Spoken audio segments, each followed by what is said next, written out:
in trauma care. And for patients who are injured in the first few hours, you can call it the golden hour, you can call it what you want. But in the first few hours, if you are able to control the cause, why the physiology is abnormal, simultaneously correcting the abnormality in the physiology, you are guaranteed to have a good outcome. Now, the question is, how do we correct this physiology? And for that, we have to thank these two gentlemen. This is James China and Mr. Paul Collicott, who came up with this systematic methodology of evaluating a trauma patient, which we all know and which we all train in today, called the Advanced Trauma Life Support. This is actually the first manual, the first flyer of the first course, which was done in 1978, where they introduced the concept of ABCDE, which, like a nursery rhyme, has been repeated time and again over the past 30 odd years and has actually stood the test of time successfully. So we all know that in a patient who presents to us, whether it is with head trauma, whether it's with chest trauma, whether it's abdominal trauma, it does not matter. We will always follow the ABCDE dictum, which is airway with cervical spine stabilization first, followed by breathing and ventilation, circulation with hemorrhage control, followed by disability evaluation, and then finally preventing hypothermia and preventing exposure. So if you're working alone in a center with yourself and a few other colleagues alone, you will probably do this in a vertical manner. But most of us work in hospitals with an emergency department with multiple people in a team, and we would be doing what is called as the horizontal resuscitation, pretty much similar to how an F1 car tire is probably changed. So it is quick, it is fast, but at the same time, the principles are constant. So primary survey, or ABCDE, we will use a certain number of adjuncts, your non-invasive monitors to check the vitals, saturation. If you have the facility for it, we'll do a blood gas. Sometimes we'll put in a nasogastric tube, urinary catheter. We will use certain imaging technologies like chest X-ray, pelvic X-ray, and perform an EFAST at times. So once you've done all this, you've simultaneously resuscitated the patient, you will reevaluate, and then only you will move on to performing a secondary survey. It is important to note that no matter what the injury or the site of injury, no secondary survey is done till the ABCs are stabilized. Once the secondary survey is done, there are certain adjuncts of secondary survey like a CT scan, MRI, or some other special studies, perhaps something like a retrograde ureterogram. You would do all of that, reevaluate the patient, understand or summate what are the injuries which need care, and then decide on a definitive care plan. So again, I go back to what we are doing essentially in the primary survey is correcting the physiological derangement. And once the physiology is corrected and the secondary survey is done, then we would make a plan as to what to do or how to approach and how to repair the anatomical derangements. So going back to our initial patient, he came in with a heart rate of 140, BP of 70/40. He received that initial 1 liter warm crystalloid infusion, and then the heart rate came down to 110. The blood pressure picked up to 94/60 millimeters of mercury. But the blood gas, which was initially 7 lactate, base deficit of 12, has gone up to 10 lactate and base deficit of 19. Now, the question is, it's kind of a mixed picture. If you look at the vitals alone, it seems like he's improving. But if you look at the gas, it's actually worsening. The question to everybody is, what is the class of the shock? And is he actually improving or is he deteriorating? Again, ATLS has the answer. It has given us a classification of shock based on the amount of blood loss. I'm not going into the details of this table. We are all aware about it. Most of it is not numerically quoted. The estimation of blood loss is, but heart rate, blood pressure, it just gives you arrows to tell you it's either coming down, it's normal, or it is going up. The only variable which actually has value in this is the base deficit, which has made its way in the 10th edition of the ATLS. And it actually gives you specific frequencies beyond which you can categorize patients into class 1, class 2, class 3, and class 4 shock. Now, in our patient, after the initial fluid resuscitation, you can note that there is a response in the vital signs. But at the same time, his gas has probably not improved. In fact, it has deteriorated. So ATLS gives us this classification of response to initial fluid resuscitation as a rapid response, a transient response, and a minimal or no response. What this actually means is, if there is an initial blood loss, which has sealed off or which has clotted off initially, and you have replaced that loss, the patient's vitals will most likely come back to normal. If there is an ongoing blood loss, which is not tamponaded fully, and you have corrected the blood loss, which is ongoing, there may be a transient improvement. That is when you call it as a transient response. These patients, the moment you stop correcting, their vital signs will dip again. It is like pouring water into a bucket with a small or relatively medium-sized hole at the bottom. Minimal or no response is actually very bad. That usually means there is a high volume loss ongoing, and no matter what amount of replacement you give simultaneously, there is probably not much improvement. And these two categories of patients have a very, very high need for operative intervention. So in our patient, most likely he would fall into the transient responder category because his vitals are improving, but at the same time, there is probably an ongoing blood loss, which is characterized by a worsening base deficit. And he most likely will need an operative intervention because if you remember, he had a positive FAST in 3 quadrants in the abdomen. So let's ignore that patient and let's say that our patient is a non-responder. The dictum in ATLS is that a non-responder should go to the OR. Most of the times when we worked in the emergency department, our emergency medicine colleagues would often tell us that, this patient is not responding. We've given the initial fluid challenge. Sometimes if blood is available, give them the first pint of blood as well. And the BP is just not picking up. The patient is severely tachycardic. Please shift this patient to the theater. The question is, yes, that is the correct thing to do. But to do what? What are we supposed to do in theater? Which cavity are we supposed to explore? What area are we supposed to intervene in? And what is the procedure which we are supposed to do? That is what we need to find out or determine before we actually shift this patient to theater. All this is part of the initial 10-minute primary survey, which we are supposed to do. So thanks to Bailey and Love, we know this wonderful dictum of blood on the floor and 4 more. Again, something which has stood the test of time. All we need to do, if there is ongoing blood loss, look for external signs of bleeding, external sources of bleeding, and then look at these cavities which can hold a large volume of blood. Most commonly the abdomen, the thorax, pelvis and retroperitoneum, and the long bones, specifically the femur in the thighs. Because we are talking about abdominal trauma today, we'll focus on how to evaluate if there is ongoing blood loss within the abdominal cavity. So clinical examination is very, very important. Normally, when we are examining a surgical patient, we do inspection, palpation, percussion. ATLF tells us the same thing in a different way. It tells you to look, listen, and feel. When it comes to abdomen examination, there is probably not much to listen to, but it is very, very important where you look and how you feel. So most important thing is to look for any obvious external source of bleeding, usually seen with penetrating trauma. The other important thing to look at is abdominal distension.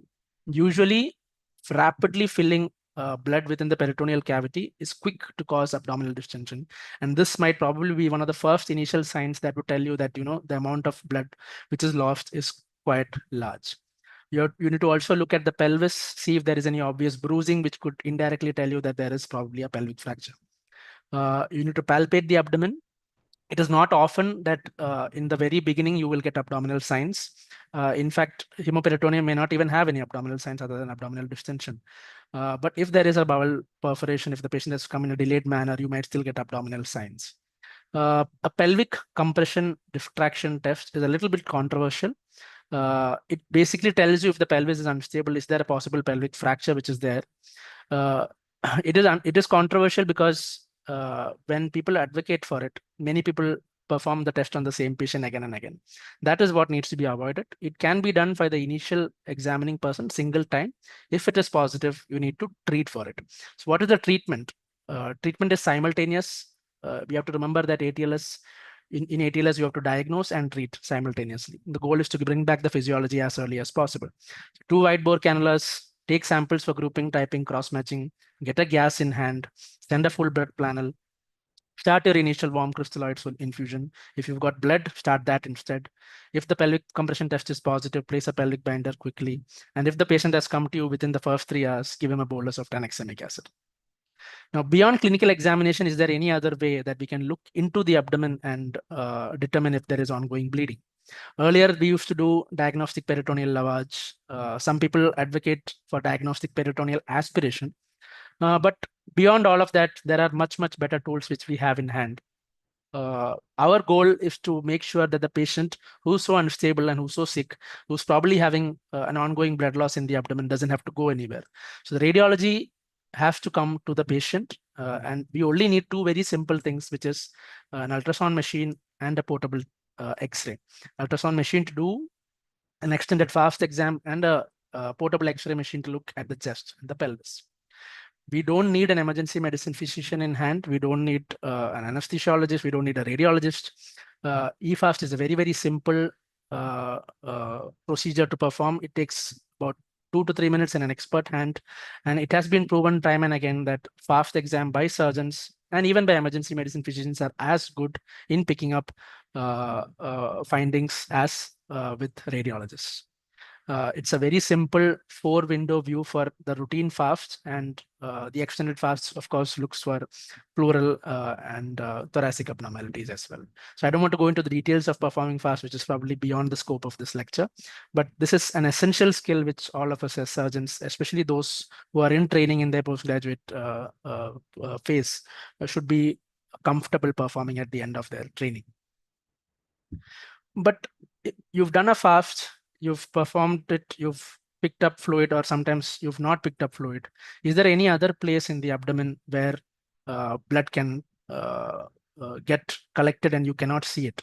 And that is the retroperitoneum. This is something which is most commonly missed after trauma because there is no direct way in the bedside to pick up retroperitoneal injury. Like a FAST, it's very difficult because of the overlying bowel gas. It's very difficult to pick up retroperitoneal bleeding. People have tried, but the sensitivity and specificity of that is not very, very high. But there is an indirect way.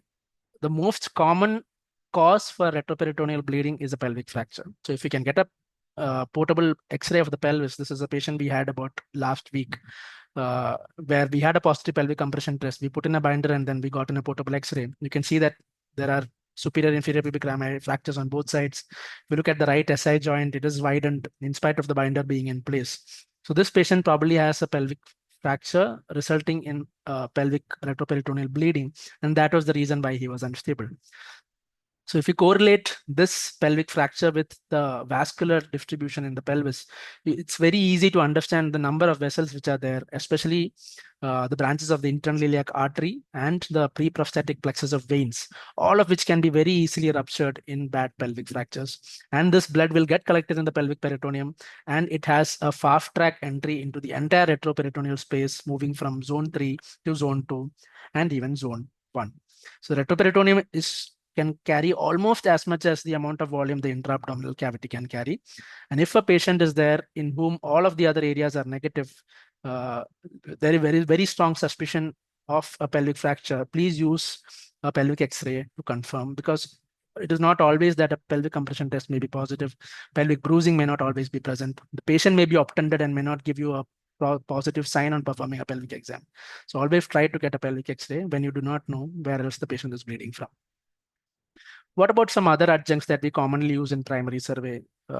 Gas we have already spoken about.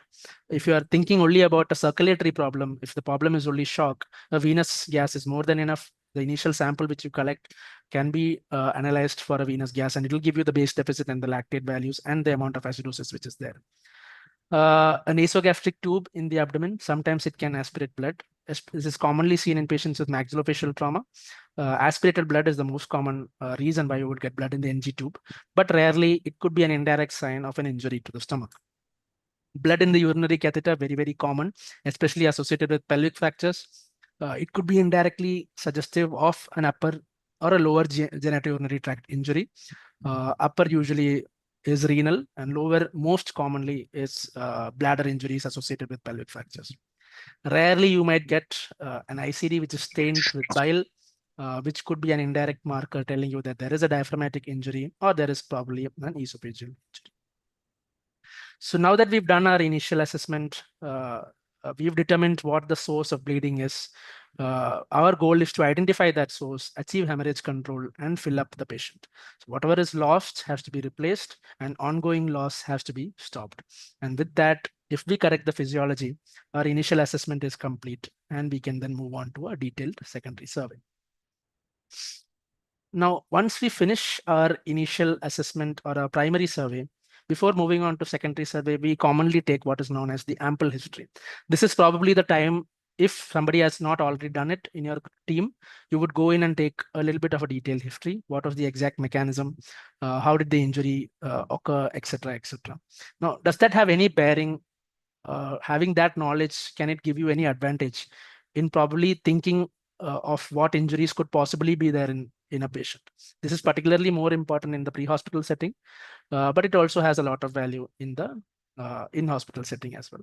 So I don't want to bore you with the details of the technical terminologies, but strain is the most common cause of injuries anywhere in the body. There are different types of it. Tensile strain is commonly what causes long bone fractures, less commonly seen in the abdomen. In the abdomen, these three are the most common, which we see. The first one is shear strain. Shear strain is nothing but when an organ is tethered at any point and there is a sudden deceleration, because it is fixed at one point, the other end, which is freely floating, gets stretched and it gets torn. Very classically, you see this with deceleration injuries causing hilar injuries of the spleen, commonly causing bucket handle injuries of the mesentery. This should especially be suspected when there is a history of sudden deceleration, which is high velocity two-wheeler, four-wheeler injuries, fall from heights, especially higher, larger heights. The other common type of strain is a compression strain, classically causing injury to the pancreas, where the history would be classical, such as a steering wheel injury directly to the epigastrium. Sometimes in young children, you might get a history of handlebar injury to the abdomen. All of these causes a sudden compression, compressing the pancreas between the object and the vertebral body behind, causing injury. All of this will be spoken about probably in the individual injuries as well. And the other classical injury mechanism which we see in the abdomen is the overdistension injury, which is commonly seen with hollow viscous organs. Most of the time when the bowel is distended and there is a sudden increase in intra-abdominal pressure, that will cause it to pop like a balloon. And usually it results in injuries in the antimesenteric border of the bowel, and more commonly in patients with filled up bladder, causing bladder injuries. So if we know the mechanism, if we know what type of, is it a fall, is it a sudden deceleration injury, was there direct impact to the abdomen, we can probably predict what injuries to suspect, and we can actually look for these injuries when we are looking at the imaging, which I'll come to next.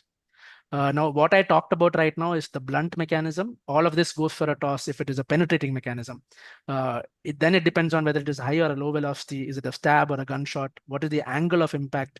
What type of object was used? And which vessels or which organs it went through? So the kinematics is completely different if it is a penetrating trauma.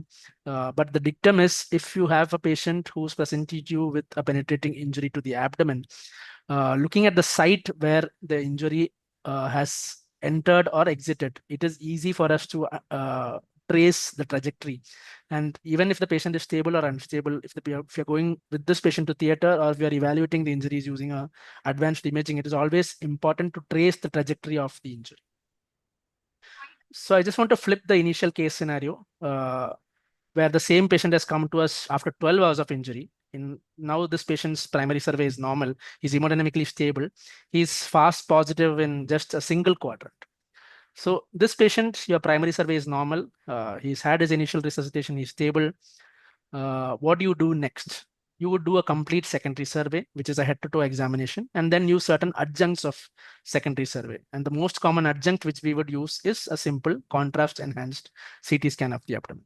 Now, CECT is one of the most commonly used technologies and the most important tool in our disposal to identify all injuries in patients with abdominal, or the term I would like to use is torso trauma. So most of our patients are not unstable.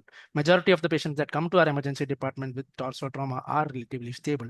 And depending on the indication for it, majority of them would probably need some kind of advanced imaging. In my opinion, and a lot of my colleagues will also agree with me, I hope, it is very important for surgeons in this day and age to be able to read their own CTs. And a lot of them do that as well in their own particular specialty. Because what happens in many colleges and many hospitals is, after hours, the amount of patient load is a lot. Contrast scans, getting a contrast scan done is tricky. Technicians are probably not there.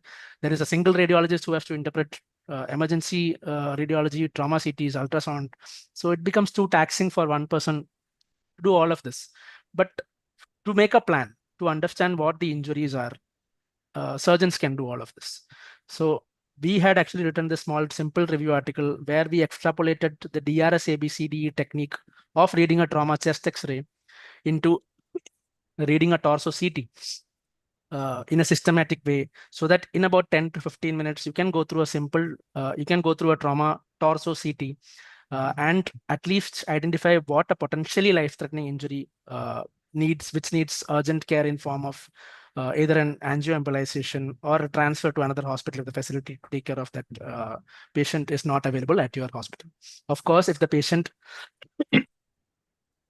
injuries are such that you cannot manage this patient in your center, you should not waste your time doing any advanced imaging, and you should probably refer this patient upfront. I don't want to touch upon the concept of whole body CT. We call it head to pelvis CT. I don't want to confuse the audience about whether this should be done or not done. The data is contrasting at the moment. What I would say is that currently, if you are working in a public hospital, the volume of patients is very large. The data of using this for every patient is probably not very clear, but we'll probably get there in a few years or so, hopefully. More important than that, something which we commonly see in many institutions or many hospitals, which we would strongly advise against, is that when you are looking at the abdomen, unlike us, trauma doesn't really look at the abdomen as a single region. And the kinetic energy, especially with blunt mechanisms, are transferred to the chest as well. So when it comes to trauma, it should always be a torso imaging which should be done, combining chest as well as abdomen. And it is very important that non-contrast CTs are not done. CT imaging should always be with contrast, because you are looking at possible vascular extravasation, you are looking at vascular injury. So it is always contrast CT which is advised. So in our patient, we've done a CT. There is a grade 3 liver injury. There is some hemoperitoneum, no pneumoperitoneum, no pneumoretroperitoneum. Our patient is hemodynamically stable. What do you do with this patient? So I don't want to go into the management part, which will be covered in the coming lectures, but just a word on what non-operative management is and why and where it should be done. So it is important to understand that although NOM has become the pillar of management for solid organ injury in this day and age, it should only be done in patients with hemodynamic stability. There is no obvious operative indication. There should be diagnostic and interventional facilities available in your institution. There should be facility for intensive monitoring, and expert care 24 hours should be available in the form of surgical, blood bank, anesthesia team. So basically your hospital should have a dedicated trauma team. Now, if all of this is not there, that does not mean that you move from a non-operative management to a surgical management.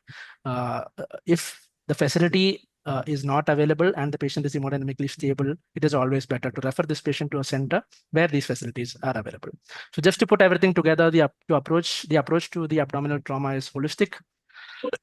Always follow the ATLS way, ABCDE.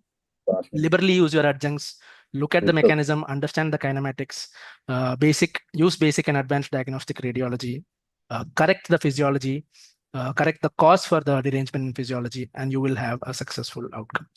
Thank you so much. Happy to take questions now or later. Thank you.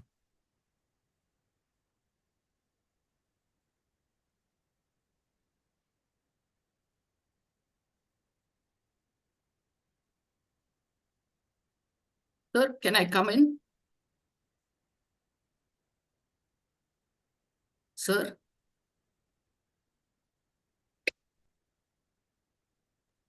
Yes, Dr. Angelina, Yes, please sir. continue, please.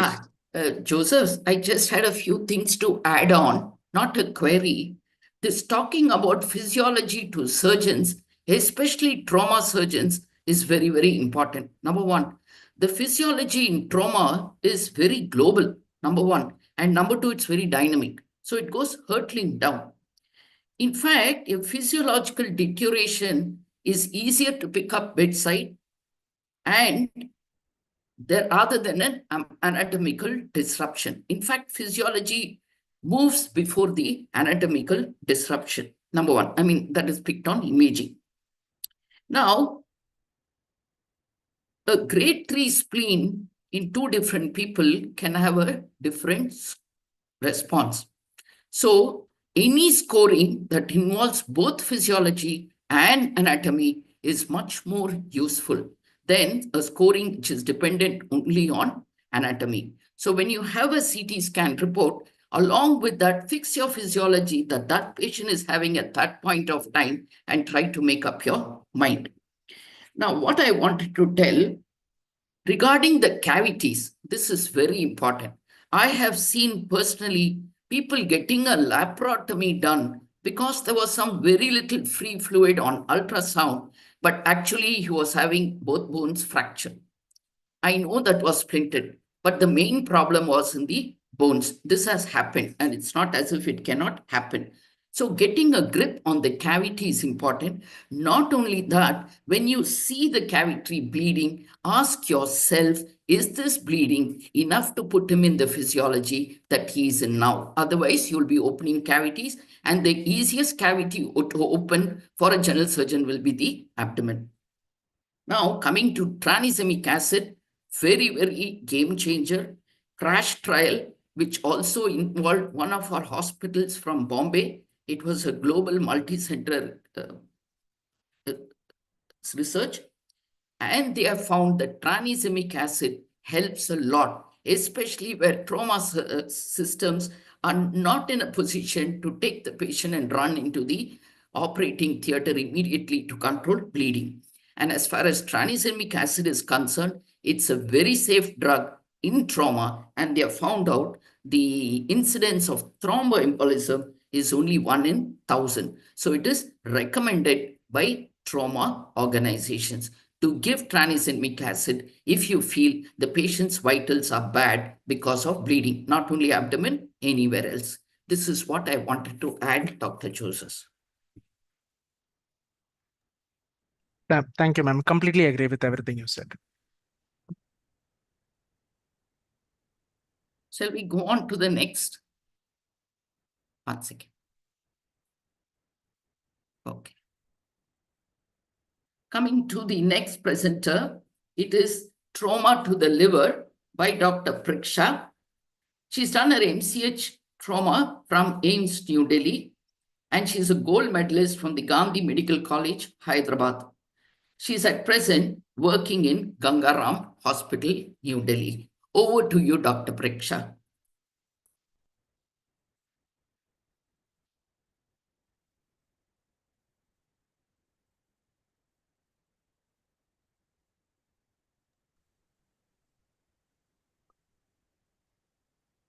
I think there's a problem with Preksha's Wi-Fi, ma'am. I think we can continue with the next session.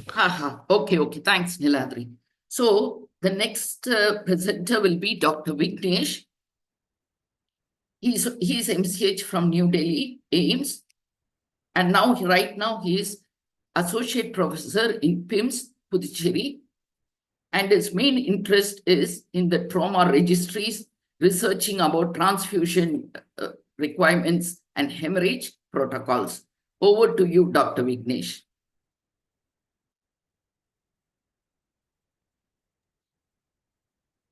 Thank you, ma'am. Thank you so much. So I will just share my screen. My screen visible. I just want to know if my screen is visible. And am I able? Yes, you're audible, Vignesh. Yeah, and I hope my screen is also visible. Screen is visible. So that was a very Abhishek Sharma-like performance by Dr. Joses. That's everything out of the park. It'll be difficult to live up to that, and I try my best to match that performance. So, the most common, once we talk about the abdomen injuries that we deal with are the liver and the spleen. So I will be talking a lot about splenic injuries, mainly concentrating on blunt trauma to the spleen. So more than 98% of what we see in our country is blunt trauma to the spleen, and very rarely do we have penetrating trauma. It is not there are no cases of penetrating trauma, but other rare scenarios. Given the time that we have, I think I would stick to gun trauma. So I will be talking about a brief introduction of strength injury and the anatomy of spleen. I'll quickly move on to grading of strength injury and the modalities that will be used. And we'll be talking about specific management modalities of strength injury based on the grade, based on the environmental status. And I will end by talking about the complications of strength injury in splenectomy, and we will finally talk about the follow-up and post-splenectomy prophylaxis vaccines. So the spleen is one of the most commonly injured organs in the body. Contrasting reports between liver and spleen being the most common one, but I think both of them are almost equal at this time. And it is one of the most common solid organ injuries that requires operative intervention. And a normal average spleen weighs about 100 to 200 grams. All of us are very clear about the anatomy. The from being anterior to it, the square being anterior, and the lower is being very posterior to it, and obviously the left and back end, but then the ligament is very happy, and the body and side of the is in this picture I want to show is basically the relationship of spleen with the to the lower rib, specifically your 9, 10, 11 rib. So when your lower rib is left side are more prone, you will have injuries to the spleen, and for some reason will be injured. And coming to the blood supply of the spleen, the celiac analysis gives out three major branches: the left gastric, hepatic, and splenopathy, which causes toxins over the pancreas and fixes the spleen. And the distribution is very either distributed or magical. In 70% of cases, the blood supply is distributed, and as you can see in the first picture here, and some cases magical supply is distributed. And the venous drainage is through the sphenic vein, which forms the portal vein jointly in the vein. I want you to all look at this diagram here. So this is basically the spleen and the most commonly how the spleen is injured. So the capsule is injured, and then most of these tears are usually a transverse tear, and that is why most of them do not bleed as much as one would expect. So based on the distribution of these vessels, are very transverse in nature, and unless your laceration is in between these vessels, only then you have a extensive bleed one can face. So Dr. Joses has covered most of this with regard to initial management and the initial assessment of all of these patients. So one will stick on to the ATLS principles. Mechanism of injury, like I mentioned, is very important. With about 99% being blood trauma in our country. So one form is followed the ABCD principle of management, and when one is evaluating circulation is one is trying to pick up for abdominal injuries or any injuries. Be very particular about. And EFAS is also something Dr. Joses has touched upon, and I completely agree with him saying that all surgeons or all emergency, all the doctors in the emergency still not doing and asked to be. You should know the technical know-how because it's picking up very minute or very major injuries at a very early stage. And definitely all these patients will be required to be resuscitated with some steroids or blood, preferably following a massive transfusion of your damage control of this patient. So let's assume that our patient is a hemodynamically stable patient, like Dr. Joses said, come to us and we diagnose that this patient has fluid on the abdomen.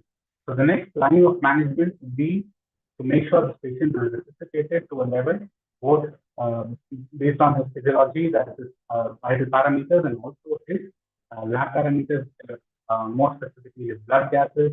Once that resuscitation is taken care of, and once this patient is taken enough speaking, definitely a contrast tomography will be the next modality that needs to be done for all of these patients where a spleen injury or any solid organ is affected. So imaging is done basically in two cases at least, the arterial phase and the posterior phase.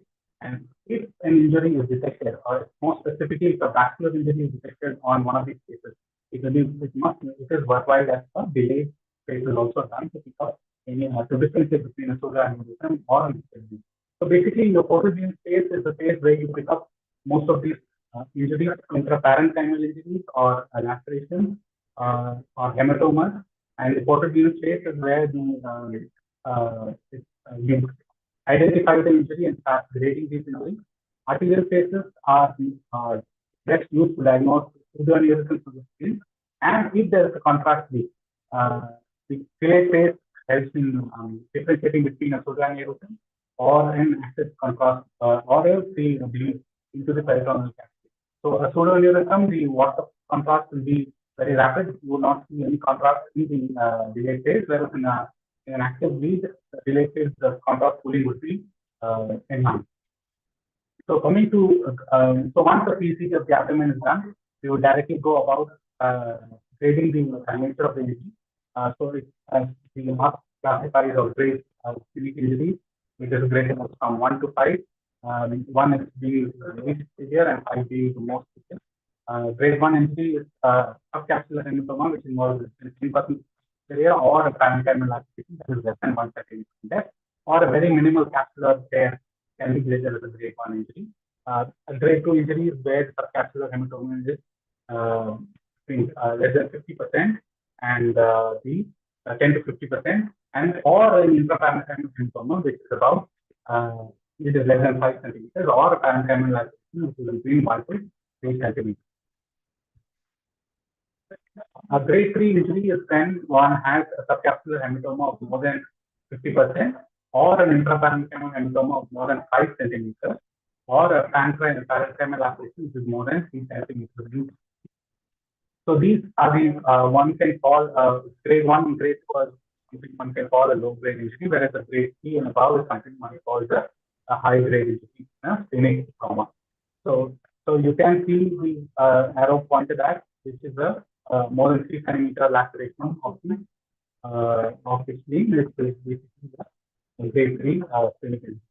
So this is a grade 4 sphenic injury, and a grade 4 sphenic injury is when there is a presence of a sphenic vascular injury or an active bleeding. It is confined to the sphenic capsule. Sphenic vascular injury basically means a contrast leak. If it is confined to the sphenic capsule itself, it is graded as a grade 4 injury. Or if there is a parenchymal laceration, it's segmental and because of more than 25% devascularization of the spleen, it is a grade 4 injury. A grade 5 injury is when this vascular injury is extending beyond the sphenic capsule into the peritoneum. So you can see with this yellow arrow that is pointed here, that can show that the contrast is leaking into the peritoneal cavity, and these are signs of active bleed that are present. And or when there is a grade 5 or a shattered spleen is also considered as the grade 5 spleen. Well, do any of these matter with regard to the management of these patients? The answer is yes and no. It depends on the setup that you're working at.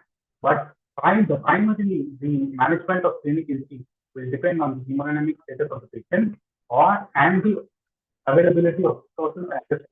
So the hemodynamic stability, or if the patient is hemodynamically stable or unstable, plays a very important part in the management of this patient. And obviously the availability of the resources that at your setting also is a very important key factor at this point. So the management can vary based on non-operative management or what you can call as an expected management, which can be augmented with the non-operative interventions or likely an operative management. So for 1 to, remember our patient is a hemodynamically stable patient. So once we are very clear that our patient is hemodynamically stable, this patient is then subject to what is called a non-operative management. There are few things that one needs to be very wary about when picking out non-operative management. One is that the patient is hemodynamically stable. It may be for liver injury or splenic injury or for any other solid organ injury. This is irrespective of the grade of injury. One point that I want to push through is that if the patient is hemodynamically stable and it does not matter on the grade, that is the patient should plan for non-operative management. The patient does not have any signs of peritonitis. There shouldn't be any other injuries that require a laparoscopy. And always remember, there should be provision for abandonment of the non-operative management with these slight signs of deterioration. prerequisites, like Dr. Joses has mentioned earlier, is that one has to have facilities to take care of these patients if these patients deteriorate, which means that you should have facilities to have continuous and invasive monitoring for these patients. CECT, like I've mentioned, is a must before contemplating non-operative management, in which is that it gives you injury, it gives you an associated injury, whether we are dealing with something with regard to vascular injuries, all these things are usually picked up on a CECT of the abdomen. One should also have a well-stocked blood bank and a 24-hour operating room, along with an availability of an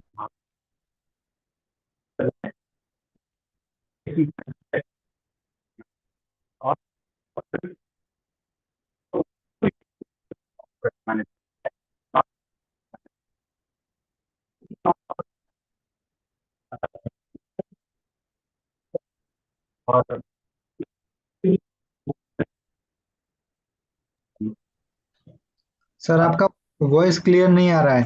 hello hello Kavita ma'am actually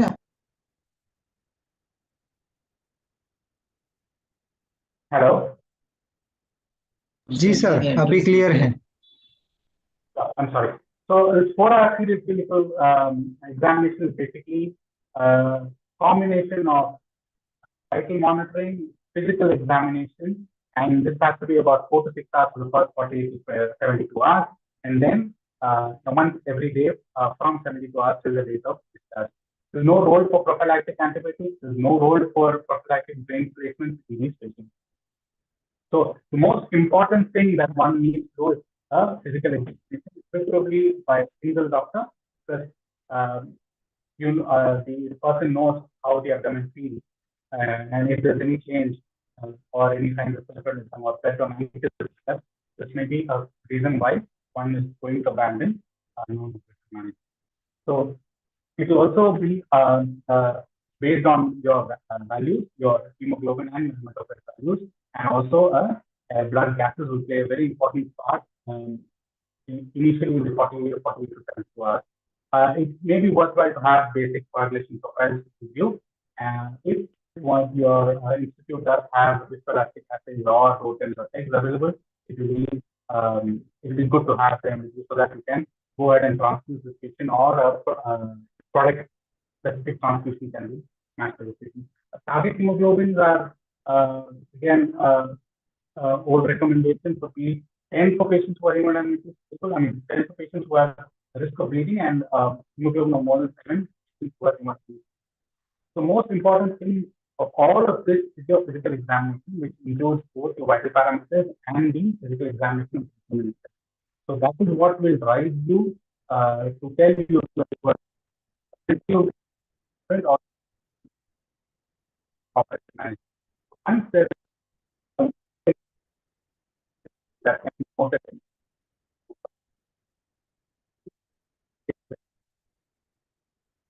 and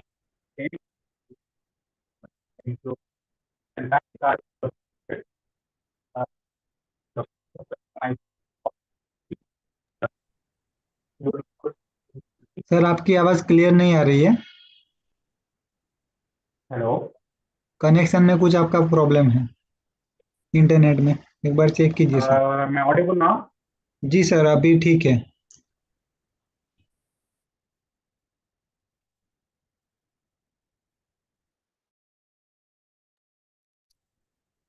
Am I audible now? Yes sir. Yeah, thank you. So like I've said, see, one has to be very wary when it's contemplating non-operative management. One has to remember that most of these failures occur in the first 2 days or first 3 days of management. So this is the time when you are actively involved with these patients.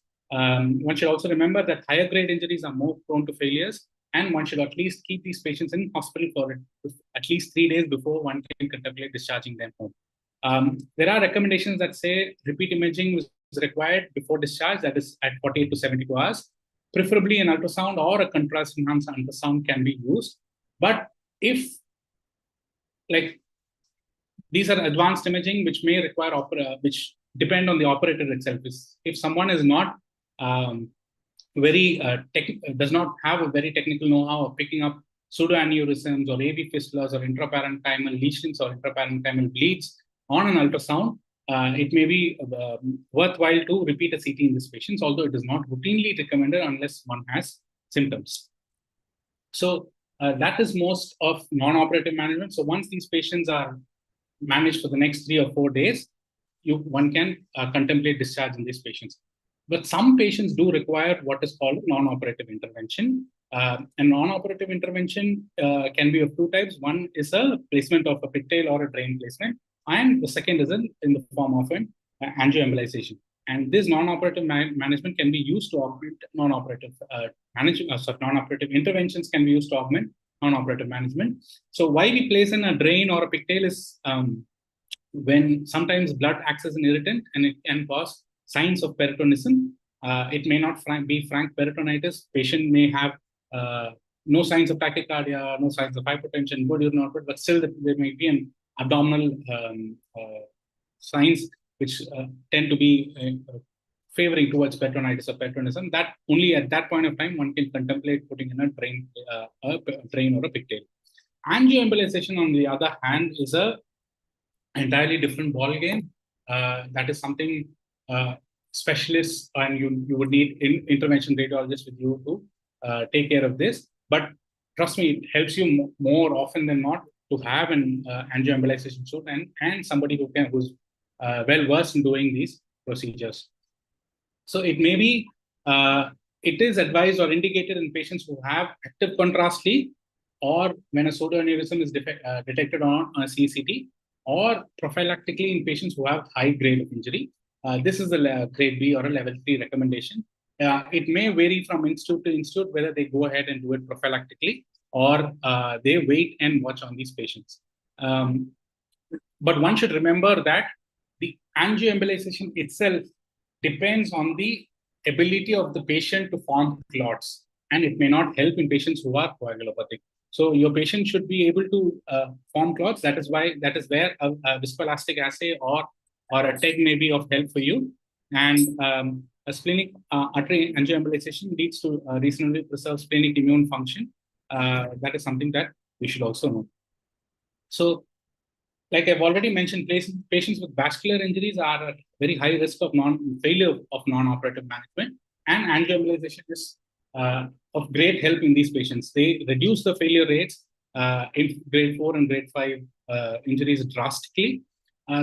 One should remember that there are 3 sites of angioembolization that can be done, and the 2 agents that can be used. 3 sites being either a proximal or a distal or a targeted or super-selective or non-selective one. The 2 agents that can be used are gel foam or coils. Being more specific to angioembolization itself, there's no difference between the success rate between whether it is a proximal or a distal angioembolization. Distal, quite contrary to what people think, distal angioembolizations are associated with higher chances of complications. That the complications mainly being necrosis and abscess formation, because you block off the distal segmental or one segment that gets devascularized, and that can go into infarction. Whereas a proximal, if you do a proximal embolization, there are small supply of collaterals from the short gastric arteries that tends to go and fill up these or perfuse the splenic areas. So a proximal embolization is what is recommended for diffuse splenic injuries, and distal embolization is kept to patients who have isolated vascular injuries or polar injuries. Gel foam again has a higher chance of complication in the sense that there is a higher chance of rebleed in these patients. So coils are preferred in these patients who have splenic injuries. So like I've already mentioned, the complications of angioembolization include rebleeding, infarction, and abscess formation. If one does not have facilities for angioembolization and if detects a vascular injury on a CT, one should definitely contemplate going ahead with a splenectomy in these kind of patients. So having covered non-operative management and non-operative intervention, this would be majorly for patients who are hemodynamically stable. Once we talk about and move ahead to the hemodynamically unstable patient is when we are thinking about operative patient management. Operative management, I usually like to put spleen as the third in order after appendix, gallbladder, and then the spleen, because one of the organs that is easily taken out. So it is majorly reserved for patients who are hemodynamically unstable, again, irrespective of the grade of injury. So the grade of injury does not matter at all. One should be taking a decision for operative or non-operative intervention based on the hemodynamic status.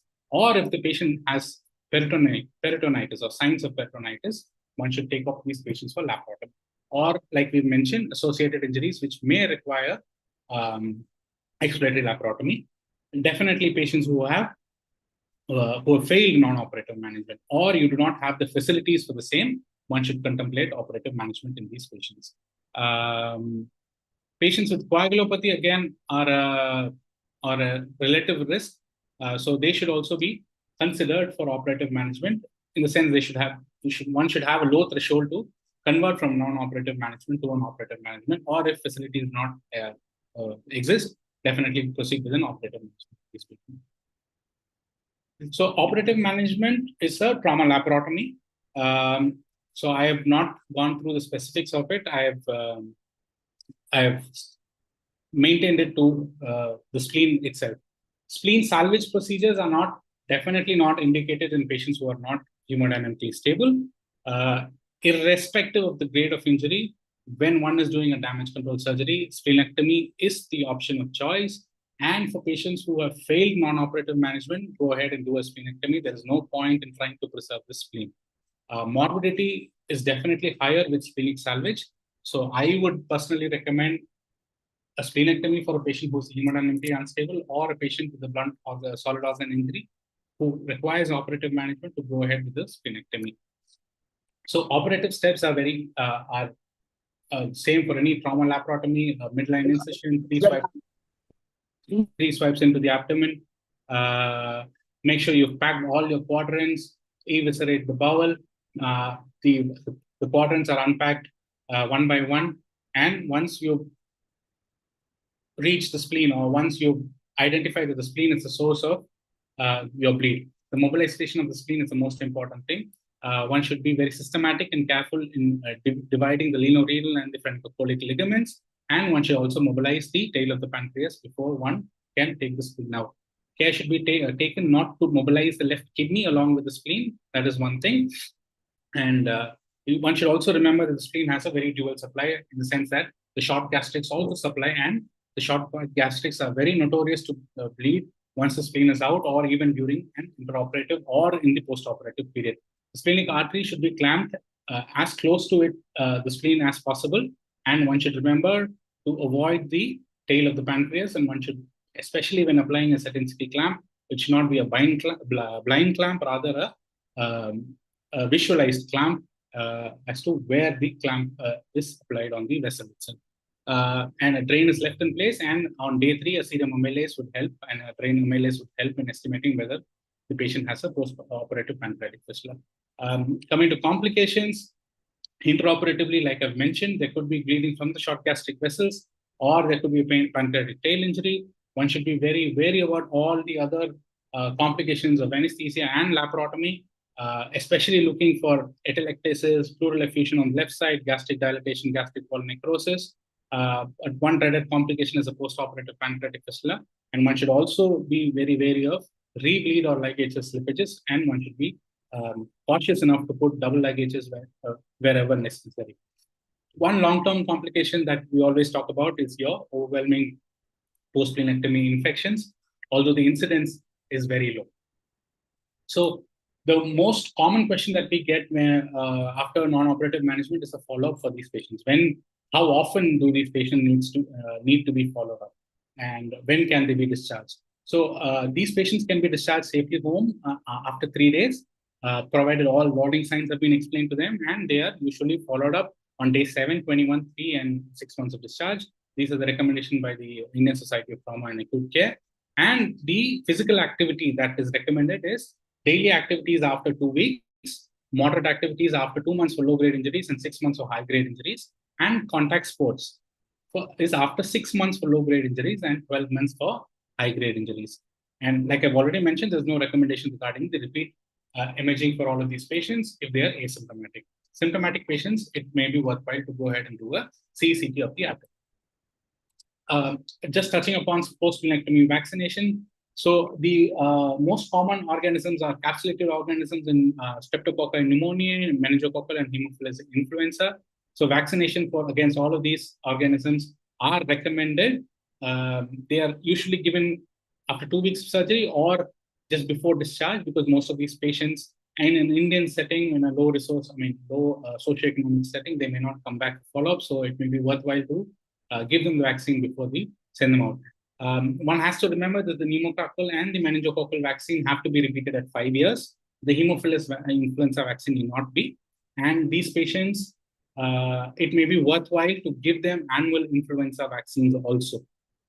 So this is something that needs to be considered. And there's no role for long-term antibiotic prophylaxis in these patients, although there are some Australian guidelines which recommend antibiotic prophylaxis for the initial 2 years. It can be simple methoxypenicillin or amoxicillin once daily for 2 years in patients who are not immunocompromised, and lifelong only if the patient is immunocompromised. So to summarize, spleen is one of the most commonly injured solid organs. Initial assessment and management will follow the ATLS principle as per any blunt injury to the abdomen.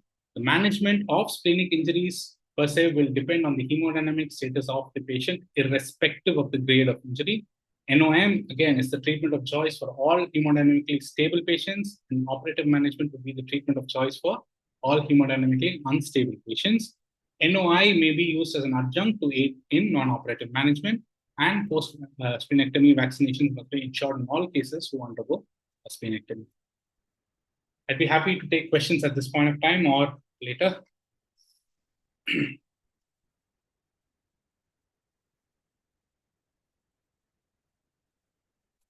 Ma'am, you're not audible. I think you're on mute. Yes, Vignesh. Vignesh. Yes, ma'am. One particular thing I learned today, that a distal splenic embolization has got much more severe complications. I didn't know this, number one. Number two, I wanted a little bit clarification. This damage in splenectomy, how far is it being done? Because spleen is such an easy thing that you just put a clamp and take it out, especially emergency splenectomy. How many times have we damage control? I understand for retroperitoneal, liver injury, spleen, or pelvic bleeding. But in spleen, I have hardly come across damage control in spleen. I have no idea about it. How far, or what is the incidence? So if one is in a damage control laparotomy is basically a crash laparotomy.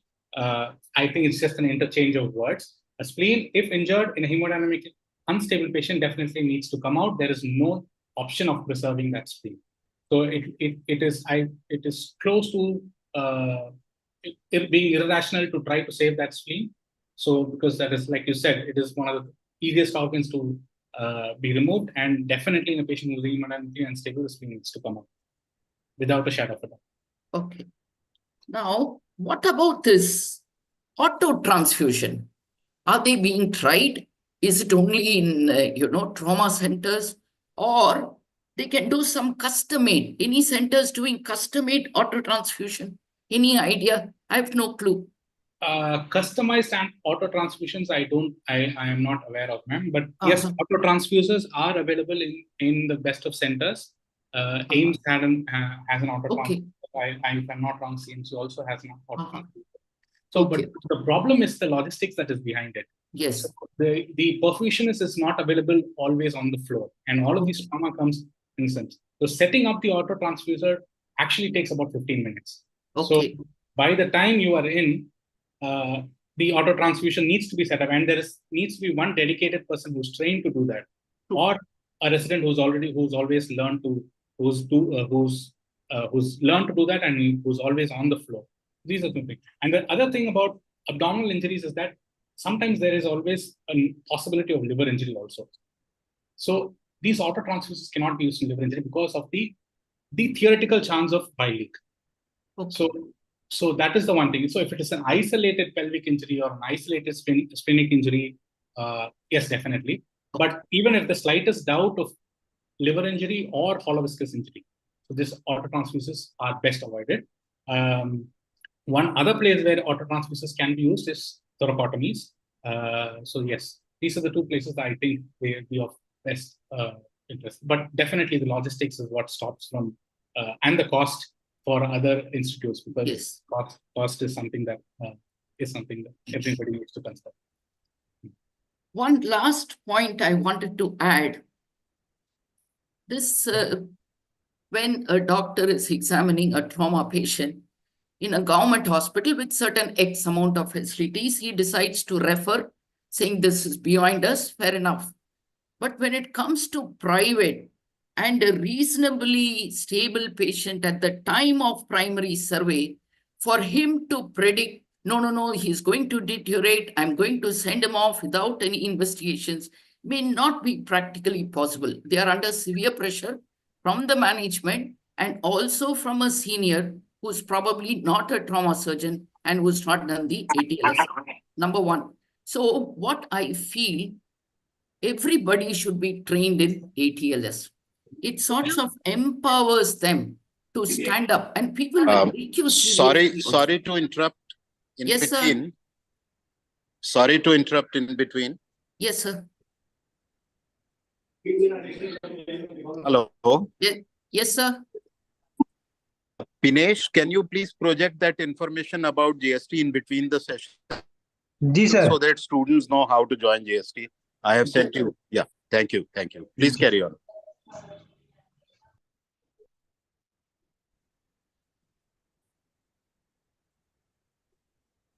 Yes, ma'am.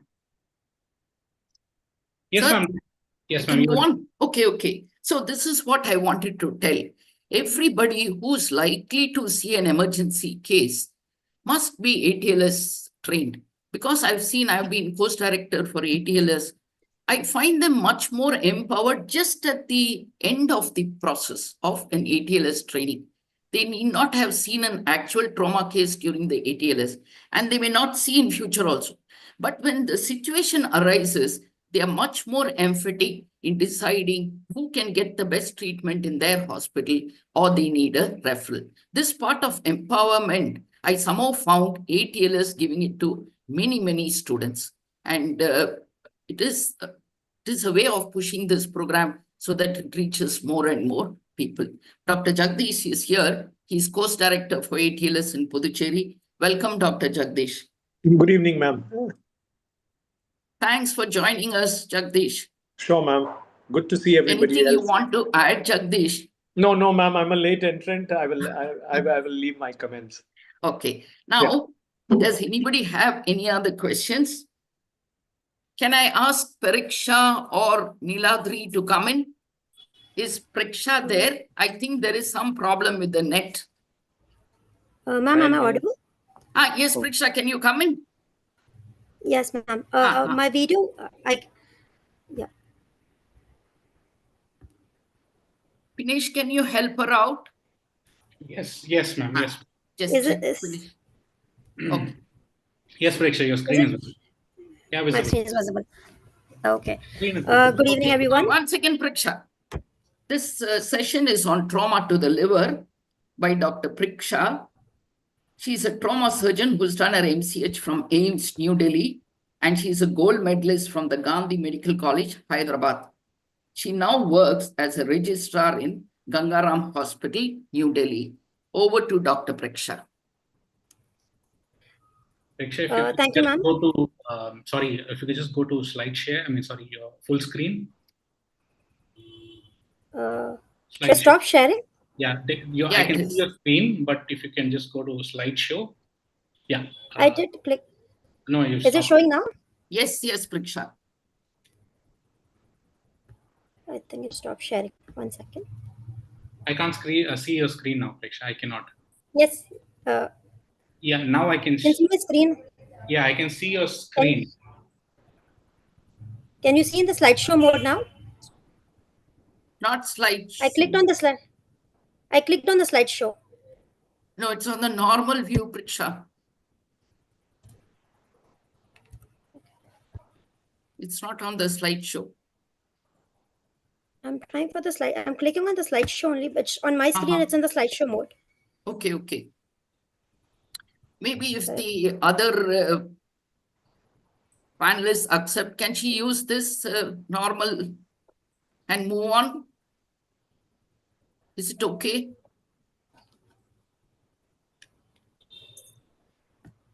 Is this okay? I think it is. I'm clicking on the slideshow mode in my Understand. system. It's on slideshow mode. Maybe you can use the normal view and move ahead, Preksha. Or Vignesh may be able to help you. जी ma'am Vignesh, जी ma'am आप जरा देखिए ना जी ma'am ये क्या दिक्कत है. हाँ. I'm clicking on the slideshow mode, but I don't know why it's not showing. I'm on the slideshow mode on my screen right now. I know. I think you'll have to come out and do it again. Put it on slideshow. Okay. And then join it. Yeah, it will come.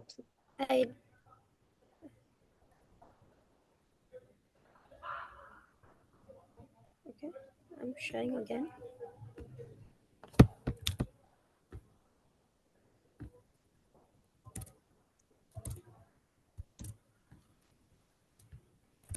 Is it visible now? Not yet, actually. Yes. Yes, Preksha. Is it visible now? Yes. Okay, thank you. So, good evening, everyone. So today I'll be talking about the liver trauma. My colleagues have already discussed earlier with regard to the ATLS assessment. So my topic, I'll be going in detail about the liver trauma per se. I just want to start initially to just discuss with respect to the case scenarios, how different types of liver injuries can present.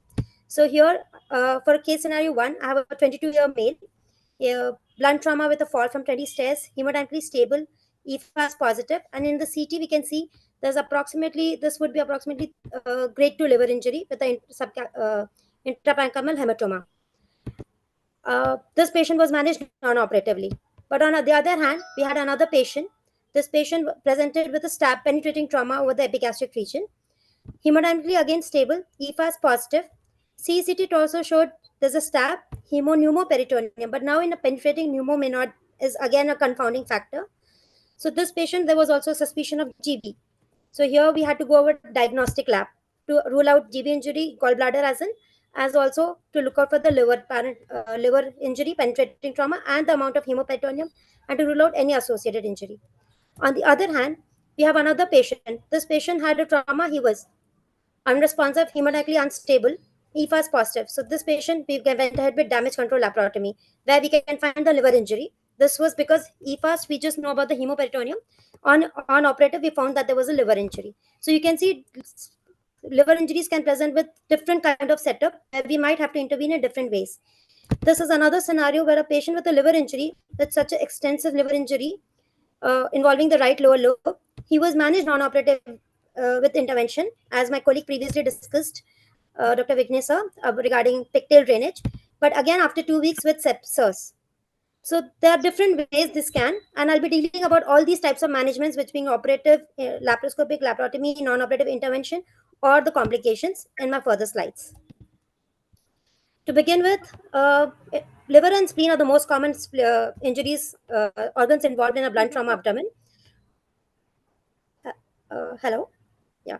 And on penetrating trauma, the liver is the third most organ involved in the abdomen, followed by small and large bowel. Exsanguination is the leading cause. That's why the liver injuries, it's very important to understand where it's bleeding from and to intervene at the right time. Why the liver is involved? It's a large size, occupies significant space in the abdomen. It has a very friable and vascular rich parenchyma with a thin capsule. So all these make it very significantly involved in injury. Just an epidemiology, that this is one of the studies from my trauma center. Here is, we can see it is approximately, as I said, it's overall trauma. In the overall trauma, it's an 8% liver trauma is there. And in abdominal, it's about 1/5 of the trauma is involving liver injuries. Most commonly in India, it's a blunt trauma, and around 3/4 of the patients are stable. And the success rate of NOM, which is non-operative management, is approximately 75. How do we diagnose them? So FAST is there, but FAST gives us information only about hemoperitoneum. which is about the blood in the peritoneal cavity. So that is dependent on the sensitivity, in the sense how early the patient presents or how late the patient presents. Because if the patient is early, there may not be significant bleed to be picked up on fast, or on late, it can be clotted and may not be picked up again. So fast is just sensitive only for the hemoperitoneum, and we don't do fast to look for the specific organ injury. But a negative fast, as I said earlier, does not preclude the presence of a liver injury. So just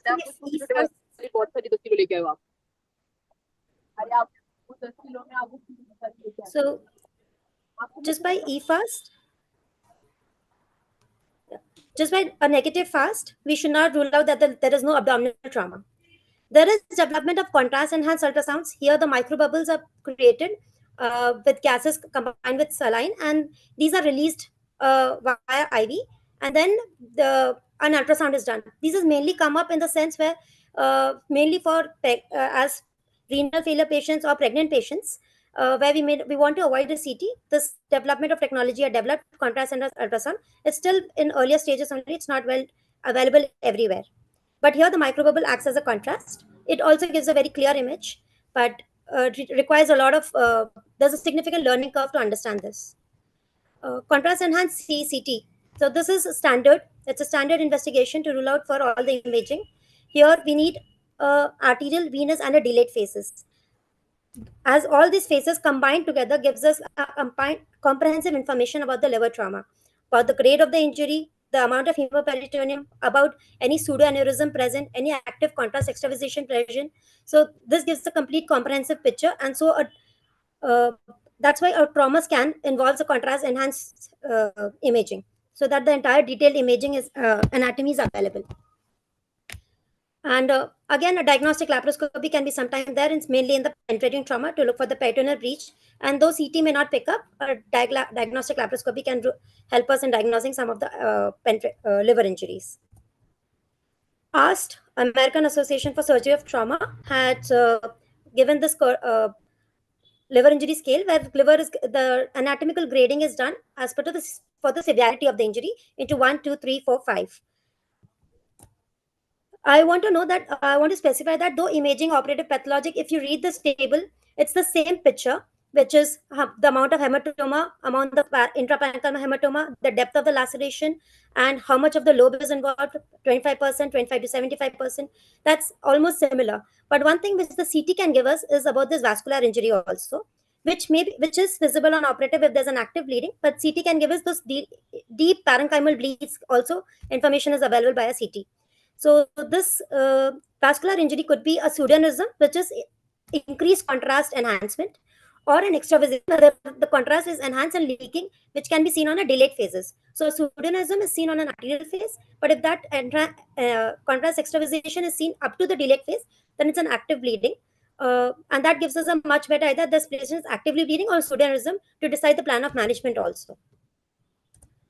Now going into the grades of injuries, the grade 1, so there's a subcapsular hematoma, less than 10% surface area, or in the grade 2, we have subcapsular hematoma or lacerations, and intraparenchymal hematoma.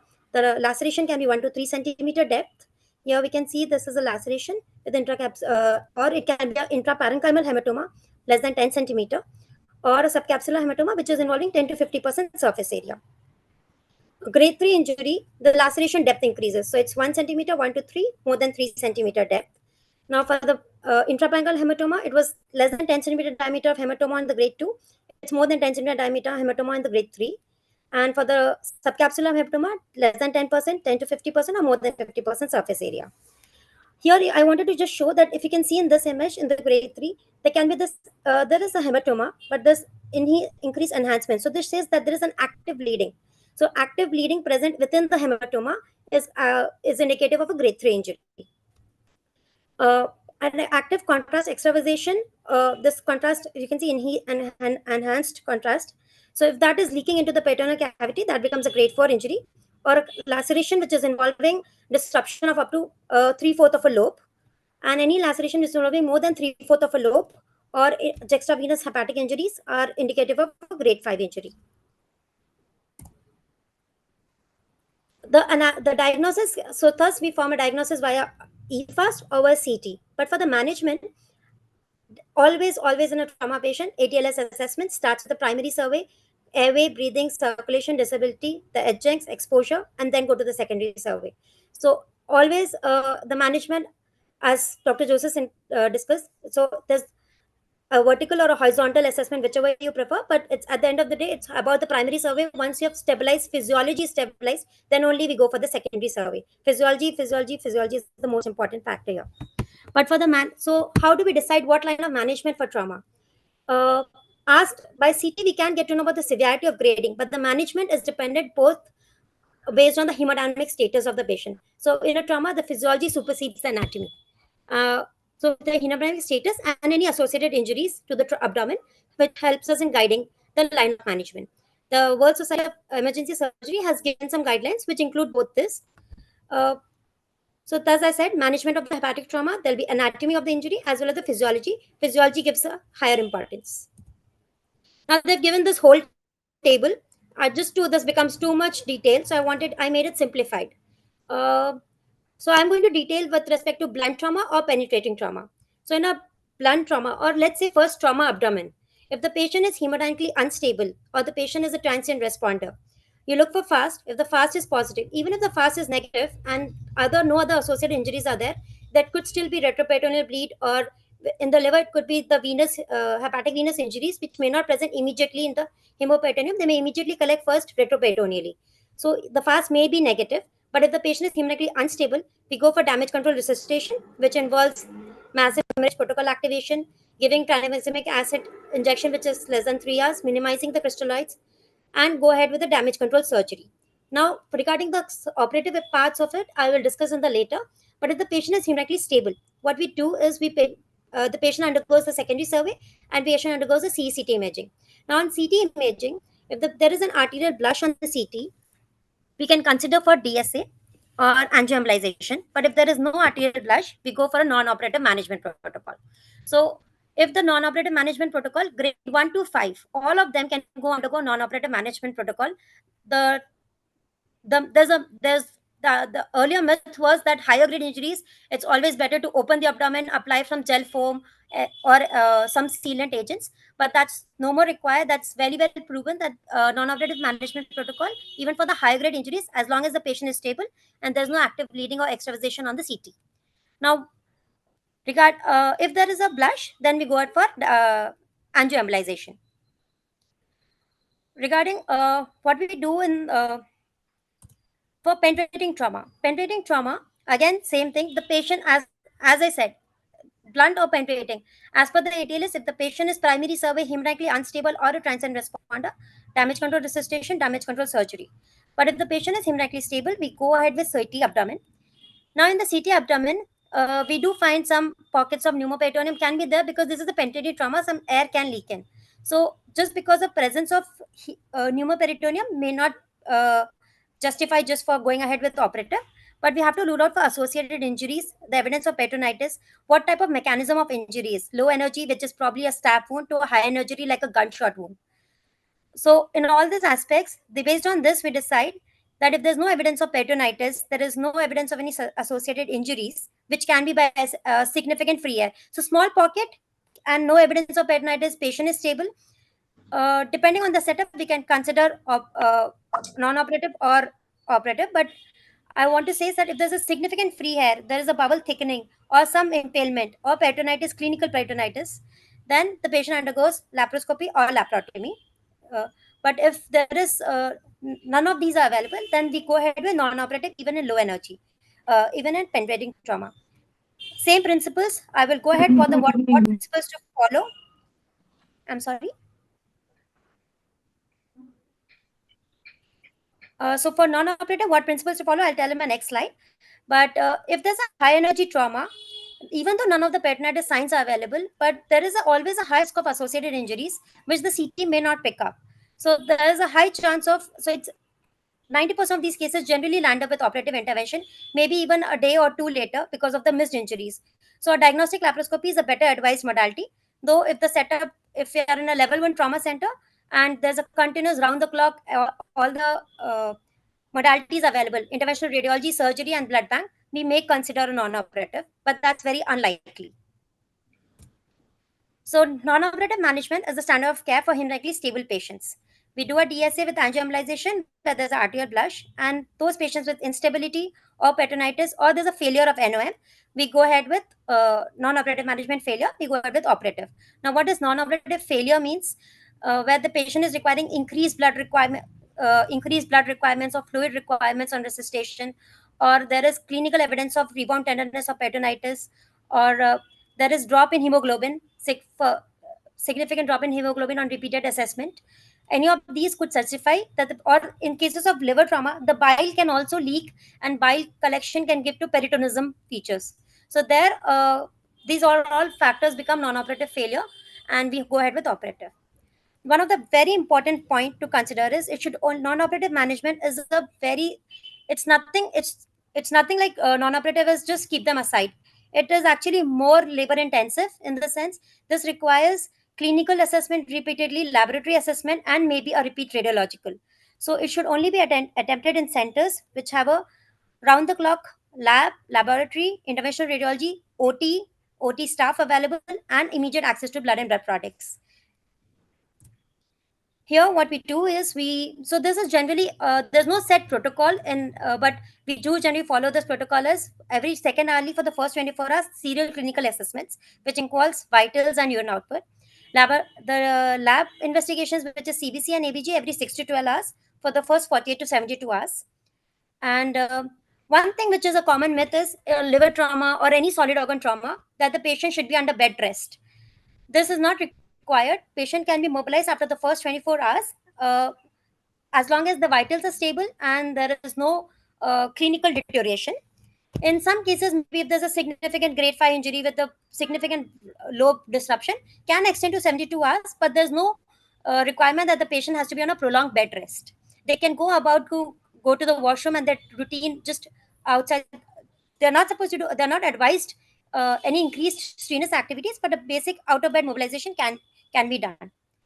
A minimum of 72 hours admission to the hospital is advised, especially for the high grade trauma. And this is why, because most of the complications which can develop in the first 40 to 72 hours. So these patients are advised to be under the hospital care and are continuous close monitoring. A follow-up imaging can be an ultrasound or a CT. This is mainly to look for any pseudoaneurysms, which can be evidence of a delayed vascular injury presentation.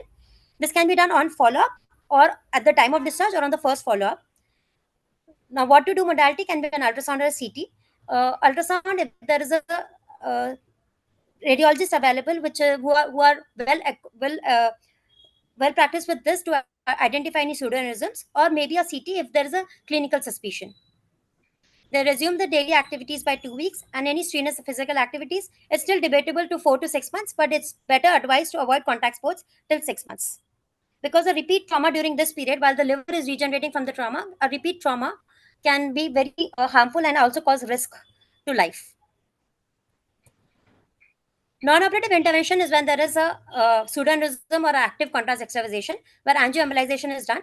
This involves interventional radiologist who, via femoral or brachial guidance, the embolization is done. Or they could be in the collection of, especially in the cases of liver trauma, there can be significant bile or loculated collections, which can cause peritonism. They can initially be managed with a pigtail drainage, and if required, they might require laparoscopy also. Now, coming to operative management. So, operative management comes in 2 parts. When the patient is unstable from a direct primary survey, or even after a secondary survey, CT was done and the patient became unstable after that. Any of these unstable patients, we consider damage control surgery, where it's mainly to maintain to avoid the lethal triad. Temporary measures are done to control the hemorrhage and control contamination. Stop the hemorrhage and control contamination. But if you have opened the abdomen for other associated injuries and there's an associated liver injury, which was stable and not actively bleeding, because of the release of tamponade effect by opening the abdomen, there can be small oozes happening. So there, sealants agents like cellulose, your Surgicells or gel foam application can be done, or simple suturing. Now, for damage control surgery, packing is advised, and if there is still not control, now Pringle maneuver is done. Now, Pringle maneuver, so this is just a general small a summarized version of how operative, what types to be done. There are multiple ways to control operative management, but just to give you a brief idea, if the bleeding is not controlled with packing, try doing a Pringle maneuver. With Pringle maneuver, we are controlling the portal vein and the hepatic artery inflow. That way, if that is controlled, that means there is the inflow, the bleeding is mainly via the inflow vessels. So here we can do our individual vessel identification or selective arterial vessel ligation. But if there is still not bleed control, then it could be because of the venous injuries. In these cases, though there is what we can do is a packing can be done. Packing here is involving on the anterior and the lateral surface, so that the venous is compressed against the spine. The veins are compressed against the spine via the pack on the liver. It is compressed against the spine and controls the bleeding, causing a tamponade effect. So here the packing is not done posteriorly, but it's only done on the anterior, lateral, and inferior surface. We do not try to release all the vessels, all the ligaments, so that the tamponade effect can be maintained. But if the bleeding is controlled initially on packing, we can shift the patient via temporary abdominal closure and shift to ICU, and if required, a post-op check. Now for minor bleeding, which mainly during you open up abdomen for other associated injuries, we can use argon, can use tissel or glues, or various types of sealants like gel, Surgicells or gel foam. But if the patient is has a significant liver injury for which the abdomen was open, the foremost intervention is a packing. Here, the packing is done by around all around the liver, on the anterior, lateral, inferior surface, and around the left lobe of the liver. But if the left lobe is not involved, it's better not to touch around the area. Just do the packing, because extra packs can again cause abdominal compartment. So packing around the required injury site is advised, not packing all around, and avoid excess mops. Here, Pringle maneuver can be done to initially control. So meanwhile, we can look for the bleeding. There is other techniques are individual, like opening up the laceration and individual identification and ligation of the vessel. In penetrating trauma, especially with gunshots or deep stab wounds, a tractotomy can be done, where a staple is fired along the tract to seal the vessels.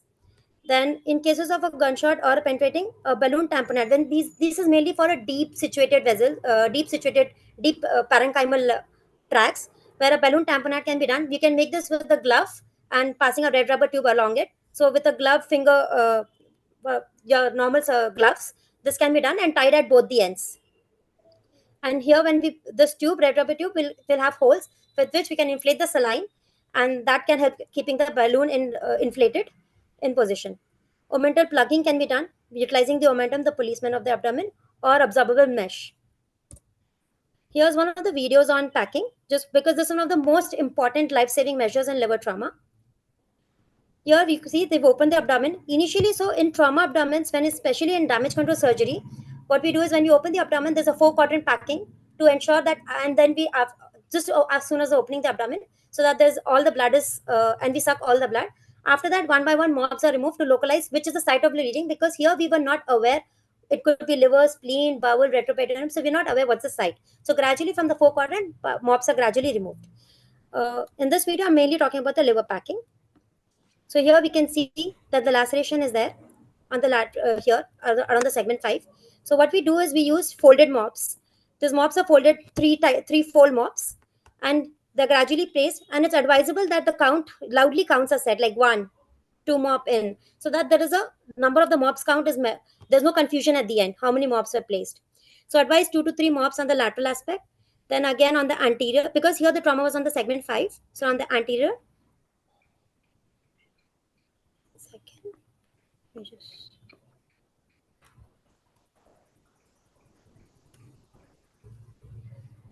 Then around 2 to 3 mops there, and then around on the inferior aspect.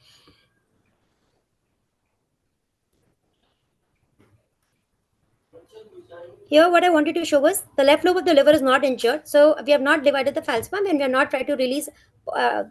Added mops are not advised. On the left side, we have adequately packed around the right lobe of the liver where the trauma site was. Specifically, what I wanted to tell was in the retroperitoneal, retrohepatic venous injuries, the mops on the anterior is very important. This, though generally there is other ways or vascular isolation procedures or vascular isolation procedures in venous hepatic injuries, but these are very time consuming, requires expertise, and also opening up thoracotomy and or a thoracoabdominal incision, and may not give enough time. So a packing is one of the very important maneuvers there to control for the venous injuries. If the bleeding is still not controlled by packing or mental plugging or even vascular ligations directed, and there is a significant venous bleeding happening, these are the other methods which are advised. Vascular isolation procedures, which can be, so here you have clamped across the IVC, suprahepatic IVC. There's an infrahepatic, suprarenal, infrahepatic IVC, and the portal. The total inflow as the outflow all are obstructed, so that there's a complete vascular control of the liver and the bleeding is controlled. This is mainly like a last resort, not one of the first interventions. Or a shock shunt can be done, which via right atrium, endotracheal tube of approximately 24 French is passed, and here the holes are beyond the, if you see the tight, this is the part between the surgical ties is the liver part, and the holes are beyond it, so that the inflow is continued from the IVC, infrahepatic IVC. The inflow continues via the holes into the tube and then gets delivered into the right atrium. The new one of the new things which is right now not available in India, but then available is the resuscitative endovascular balloon occlusion of aorta. Here in the zone 1, which is from the descending thoracic aorta to the celiac opening, from the celiac opening to the renal is zone 2, and below that is zone 3. So there is balloon occlusion. So via femoral axis, guide wire is placed and a balloon is inflated, so that the inflow, complete aorta, by inflating the balloon, the inflow blood supply to the organs is decreased, and that helps in maintaining. It's a temporizing measure for non-compressible torso hemorrhage. In liver, one thing which is added is which is right now in the development phase. This is more in the animal models, is balloon occlusion even of the vena cava. So there's aortic occlusion as well as venous occlusion. That also gives the complete vascular control. Now, the complications which can happen can be rebleeding. The rebleeding can be because of the secondary hemorrhages here, or a significant abdominal compartment because of the hemoperitoneum mixed with bile, or associated because of the packing. Hemobilia because of the blood being mixed into the bile. That can present as a significant upper GI bleed, hematemesis, or melena. Preksha, can I come in? Preksha? Yes, ma'am. Yeah, I think we are running short of time, Preksha. Can you just... last slide. Okay, This is my last slide. Yeah, go ahead. Yeah. So I would just, so these are the various complications, mainly requiring a pictal drainage or an ERCP to drain the congested biliary drainage system, so that the outflow is obstructed outflow is stopped and the drainage can continue. My take-home message mainly is management of liver injury has evolved. Hemodynamic status, not the grade, dictate the injury, because the physiology is important. Initial assessment always as per the ATLS protocol. CT scan, contrast enhanced CT scan is a standard modality, and non-operative management is the standard of care in stable patients. Unstable patients should undergo a damage control surgery. Liver packing is a very important successful method for managing severe hepatic injuries. Reboa is in developmental stage, and biliary tract injuries are rare and very troublesome, will require extensive expertise, but detailed reconstructions or resection should not be attempted in the primary stage, because the patient is right now in coagulopathy and can worsen. The surgery will require time and may worsen the coagulopathy. Thank you. Any questions? I'm ready. Any questions? I just wanted to add, Preksha, that was a wonderful presentation. Thank you. I wanted to add this, especially when there is a major liver injury and you've done a damage control, everything is okay for 72 hours, even 1 week. Be prepared, there's going to be a party after that. If you're prepared, preemptively, you'll get everybody on board. I'll tell you, most of them will be involving a major bile duct injury, or an AV fistula can set in. So you need the help of a gastroenterologist. You might need the help of an interventional radiologist, a surgical gastroenterologist to bail you out. This is where your previous networking matters, and you better develop your soft skills more so when you're a trauma surgeon. Simple trauma, you will be able to manage. But when it goes into a specialty issue, you have to have the soft skills and network with them and get help from them. This I wanted to tell. Number 2, this non-operative management and the patient being sent home, coming back with SIRS is it's not that uncommon. What happens, this SIRS will sneak in very stealthily. And each time he goes to some hospital, some peripheral and cell center, or even a major hospital, he will be just dismissed off as it's okay. This is part of the big trauma scene. But then finally, when he has a problem with the vitals, he will land up with the trauma surgeon. So make sure you keep a window open when you send non-operative patients home. Tell them, please come and call one of us.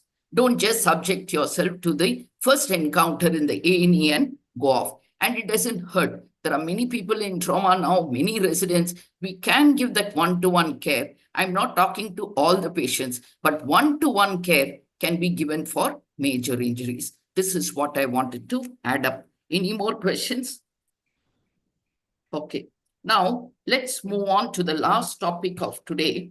That is trauma to the duodenum and pancreas. It is by Dr. Niladri. He's done his MCH AIIMS, MCH in trauma from AIIMS. And right now, he's an associate prof in AIIMS, Jodhpur. His areas of interest are in trauma outcome protocols. Over to you, Dr. Niladri.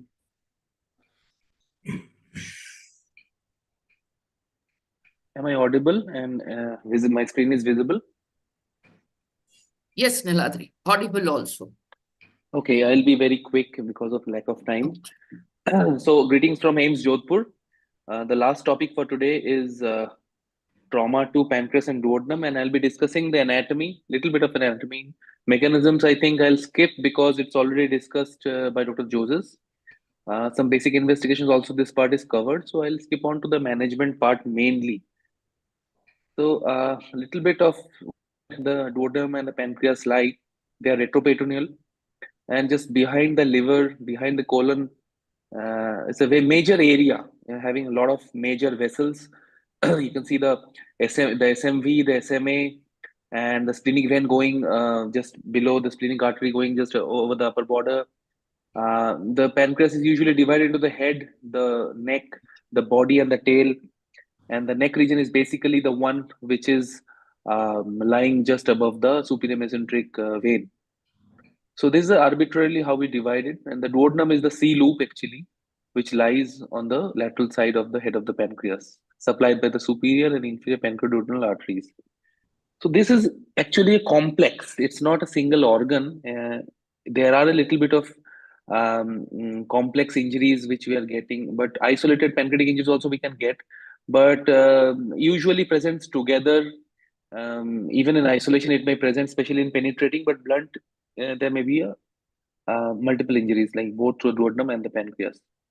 Mechanism, the significant mechanism is the handlebar injury, as somebody had suggested, my previous speakers. The handle hitting the abdominal cavity and the things getting compressed between the handlebar and the lumbar vertebra, and that is where the neck of the pancreas lies. That is where the D3 lies. These two get injured very easily, along with a chance fracture to the lower thoracic and lumbar vertebra. Seatbelt injuries, spine injuries also associated. And the proper history about the mechanism is very important. It will guide us to thinking that, yes, this might be the injuries. From outside, it may look very trivial, just a small bruise, but inside it may be a major pancreaduodenal injuries. So just on the basis of the external features, we cannot comment on the severity of the injuries. Many of the patient might be stable, many might be unstable. So we get all types of situations in pancreas and duodenum. There are some certain clue points. Suppose in a stable patient, otherwise you are seeing that everything is okay, but there is increasing abdominal pain, increasing tenderness, persistent emesis or inability to tolerate oral diet, unexplained hypotension, nothing coming on the fast, leukocytosis happening, amylase levels going up, some proximal small bowel obstruction after trauma, or some abdominal sepsis in which you are not getting any hollow viscous injury. All these things might give you some clue towards a duodenal or a pancreatic injury. So we have to just keep our eyes and ears open. As I said, fast may not be reliable because these are retroperitoneal organs. A CT is by far the best modality, a CECT.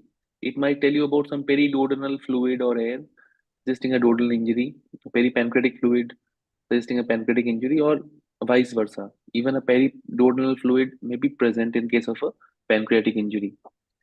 There might be some collection around the pancreas, a little bit of fluid collection from the duct. Now again, MRCP, not usually recommended for routine practice, but yes, in case of pancreatic injury, this is probably the only place in trauma where we might need an urgent MRCP if we have a doubt regarding the pancreatic ductal injuries, because that is what defines the treatment. Pancreatic ductal injury is the defining factor. And if we cannot detect it on a CT, or is it not obvious, the transaction is not obvious, you think that there might be a ductal injury, so obviously you should do a MRCP if the patient is stable. And likewise, the management is likely to change. Little bit on the pancreatic injury first. So the AST has defined this grades of pancreatic injury. 1 and 2 being disruption of some portion or a major portion of the circumference of the pancreas, but the duct is not involved. Grade 3 is the one which we are concerned about, and obviously 4 and 5 are major disruptions. So grade 3 and above, the management shifts towards an operative one. 1 and 2 go towards a non-operative. If we go into the algorithm, we assess it by a CT. If we find a normal pancreas and some peripancreatic edema, we do a non-operative management, especially the grade 1 and 2 ones. We find a pancreatic laceration, moderate peripancreatic fluid, not sure about the duct injury, get an MRCP. No duct injury, non-operative. Yes, duct injury, laparotomy. And obviously, if there's a pancreatic transaction and extensive fluid, we need to do a distal pancreatectomy most probably for a grade 3 or grade 4 injury. The WTA, Western Trauma Association, is the same thing in details. Basically, for these expectant non-operative management, these patients may go into a pseudocyst formation or a pancreatic fistula, which will be considered later on. But in a major duct disruption in grade 5 or 3 to 4, we might do a damage control with drainage if it is unstable patient. If it is a stable patient, we might do a distal pancreatectomy. Now, distal pancreatectomy is usually done for grade 3 injuries in which the injury is to the left of the SMV. For a right side injury, we can either put a drain and come out. We can do a pancreatoduodenectomy, Roux-en-Y pancreaticojejunostomy, or we can just resect the whole of the pancreas. But mind you, you will be leaving with only a small part. So again, a lot of studies regarding grade 1 and 2. People are, I do not want to do a non-operative, but yes, non-operative management of low-grade BPDI is safe, and only 10 of all the non-operative patients required some sort of surgery. So very well managed non-operatively. Gunshot injuries are very old study.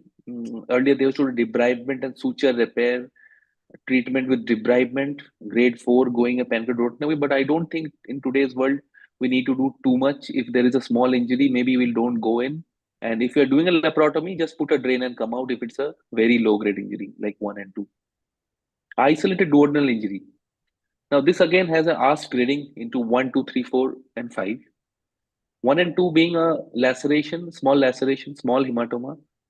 You just put a NJ tube and a FJ, give TP and keep some NPO if it's a small one. If it is a larger hematoma, we might need to do a clot evacuation by incising the serosa, taking out the clots and suturing it back. For a laceration, small laceration, especially on the anti-mesenteric side, a primary repair is good enough. We might put a patch, something like a prepyloric perforation or something like that. Or we can use the falciform ligament to reinforce the repair. A lot of repair methods have been suggested. A RAFI, in which we just suture close the abdomen in a longitudinal or and transverse manner. Like if the laceration is longitudinal, we close it transversely. And the tube duodenostomy, if we are doing it for an extensive repair, we'll put a tube duodenostomy, or we can put a retrograde tube duodenostomy with an FJ. Going to a serosal and mucosal patch, if it's a larger defects, especially in a D3, we use the jejunum to just put the serosa of the jejunum and attach it, and it will act as a margin so that leak does not happen. We can also use jejunal mucosal or pedicle graft, although I have never used this. Serosal patch is the one which is easier to do, especially in D2 or especially in D3 injuries. If we are resecting it, we can do end-to-end anastomosis. Again, I don't have personal experience in it. I would rather do a serosal patch repair or something like a Roux-en-Y, closing this stump and then diverting it with a Roux-en-Y gastrojejunostomy. Larger lacerations, people have done a second duodenal resection and Roux-en-Y duodenojejunostomy, and third part and fourth part, even side to side duodenojejunostomy. Coming to the grade 3, in which 50 to 100% of D1, D3, D4 is involved, or 50 to 75% of the D2 is involved. Again, going for a reconstruction. So till grade 3, 4, like grade 3, we will go for some sort of reconstruction. It may be Roux-en-Y, it may be primary, it may be end-to-end, whatever. In case of grade 4 and 5, now we are thinking of a resection, pancreaduodenectomy. Usually, if the ampulla is not intact, we would think of a pancreaduodenectomy. Otherwise, we would try to do somewhat some sort of a reconstruction, especially with a Roux-en-Y duodenojejunostomy, or closing that end and doing a duodenojejunostomy. I mean, a gastrojejunostomy. All these things we can do. It's basically reconstruction versus resection. In a damage control situation, everything is bleeding. You just pack it, you resect the part, do not anastomose, go in later on and do the anastomosis. That can be done. It is very difficult to do a Whipple's procedure. If the patient is bleeding too much, it takes a little bit of time, and it's better done in two-stage setting and doing the reconstruction later on. But these are reserved for a very high-grade duodenal lacerations. The principles of management will be the same as we do for everything. Just 1 or 2 points there, that hemodynamic stability needs to be restored, intestinal continuity needs to be restored, decompress the duodenal lumen, use a lot of decompression in the stomach, the duodenum, everything should be decompressed. Provide external drainage because you are thinking of a leak all the time, and provide nutritional support. Complex combined duodenal pancreatic injury, these are also very common because these two organs lie very close together. We can, if the patient is stable enough, we can just resect that part and do a GJ along with a truncal vagotomy and duodenal closure, drainage of the CBD if that is injured also, and external drainage. But we usually settle for a triple ostomy approach in which we decompress the stomach, decompress the duodenum by a retrograde duodenostomy, and put an FJ. So this is the most common thing usually we do for a complex injury in which we are not resecting it out. So diversion procedures have been like this. Pyloric occlusion has been in vogue for a long time. It has been there. It's in the textbooks, but things which are not being done nowadays. So this is basically opening up the anterior wall of the stomach in case of this kind of a complex duodenopancreatic injury, closing the pylorus with a proline suture and then closing this. So does it work? Does not? And we have to do a jejunostomy also, gastrojejunostomy also, obviously, along with this. Now, people worldwide have talked about pancreatic and duodenal injuries, and this is a Karim Brohi et al. From the UK. They said this back in 2005 that keep it simple, try to do as little as possible, especially in unstable patients. Just temporary occlusion and reoperation. Later on, go and see and do a proper debridement and repair. Pylori occlusion data suggested that no, it's not required, does not help in the mortality, the no mortality benefits and all. So just keep it simple. Do not do a pyloric exclusion. That's the whole thing. Do a reconstruction or a triple tube drainage. That is good enough. Even people have vouched for this, that yes, it should be abundant or not. And yes, things are not in discussion in present day literature. Keeping it short and simple, the take-home points. It's a very vast topic. It's difficult, but the mechanism and the initial assessment will give us the clues whether there is any duodenal or pancreatic injuries. 1 and 2 grades of pancreas are managed non-operatively, and it may have some complications, but that also we can manage later on, like pseudocyst and all. Ductal restriction, however, is a major decision-changing finding.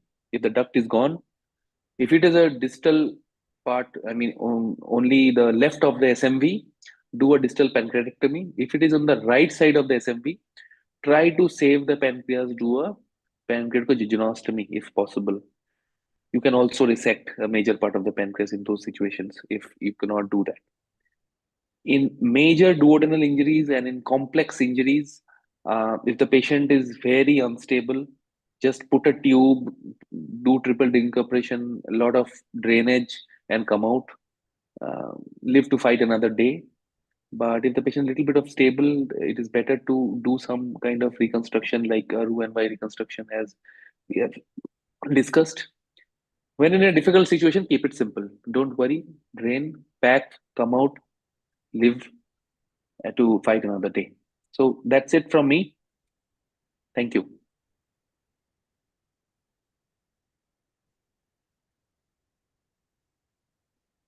Thank you, Dr. Niladri. That was very kind of you to have shortened your presentation also. Thank you very much. And I do thank the other presenters here, Dr. Joses, Vignesh, Pratishka, Avinash, who helped us with the technicalities, Mr. Pinesh also, and to Professor V.K.Kapoor, sir. Thank you very much for allowing us to host this masterclass. Thank you all very much. Tomorrow there will be a session with 4 presenters. It will be on bowel injuries and pitfalls and pelvic trauma, as well as interventional radiology in abdominal trauma. Thank you all very much. And Professor V.K.Kapoor, sir, thank you again. Thank you, ma'am.